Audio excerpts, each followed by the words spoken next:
You've prepared, rehearsed, and edited. Now it's time to perform. One of the great things about radio is its ability to communicate with a listener one on one. Even television hardly achieves the intimacy that radio does. Radio is the theater of the mind. It's the words and human voice that reach our listeners.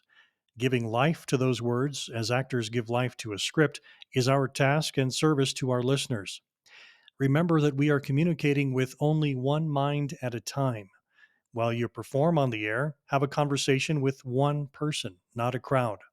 Radio should be personable, which can be destroyed with fake attitudes and ego references to all the people out there within the sound of my voice. Don't say, "Hello, everybody. How's everyone doing out there?" Rather, say, "Thank you for listening. I'd like to invite you to our special event designed with you in mind."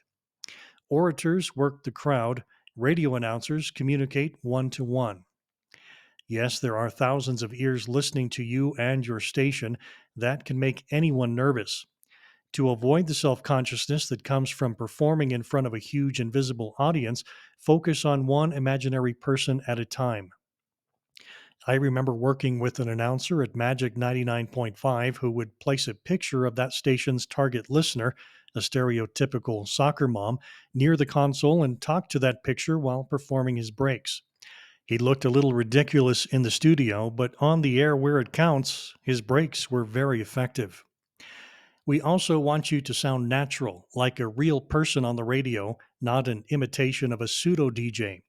Don't alter your voice. Don't try to satisfy a stereotype. Use the voice you were given with enhancements like liveliness, animation, and inflection.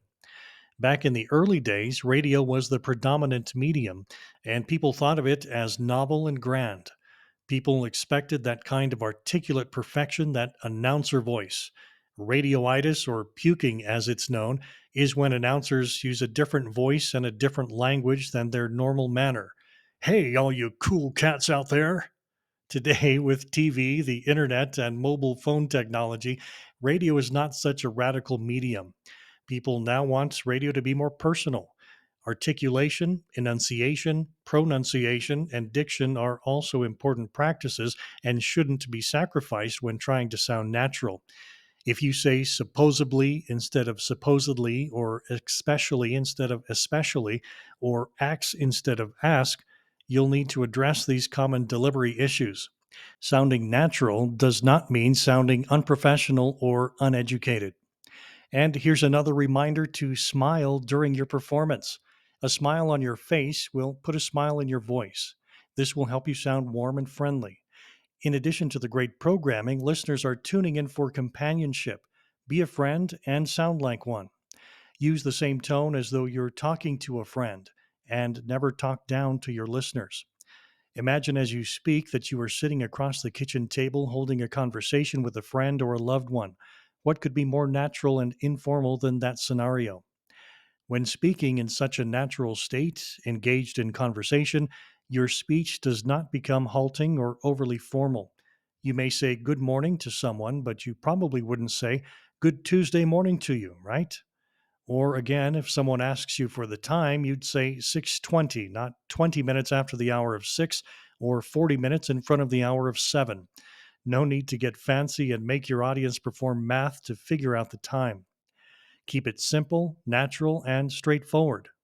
One of the traps of the radio personality is they get too caught up with the fact that they are on the radio. Nobody likes to listen to a person who is talking only to hear him or herself talk.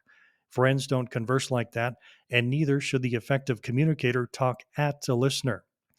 Always hold a conversation with your listener as though you're right in the room with them, because in fact, you are in the same room, the same car, in the same office through the magic of radio. Punctuation is another important ingredient for proper radio announcing.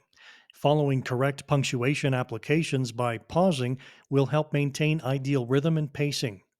Remember, listening first is physically hearing what is said, then translating the language into meaning. Speaking too fast will blow your listener away, meaning they can't mentally keep up with you and will quickly stop trying. When you speak too slowly, your listener has too much time for processing, so the mind either locks on to how irritatingly slow you're speaking, or their mind wanders off to more interesting things. Punctuation marks give announcers clues on where to take a breath and what emphasis and inflection to use.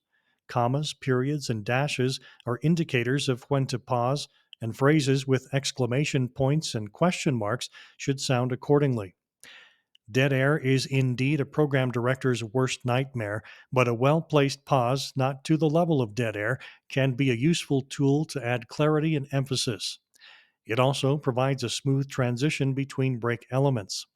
Listen again to Dr. Martin Luther King Jr.'s I Have a Dream speech mentioned in the last session to hear a well punctuated presentation. Be enthusiastic and excited about what you're talking about. Sound like you're interested. Good energy is what people buy. What you may lack in a natural, resonant sounding voice, you can make up for with energy and enthusiasm.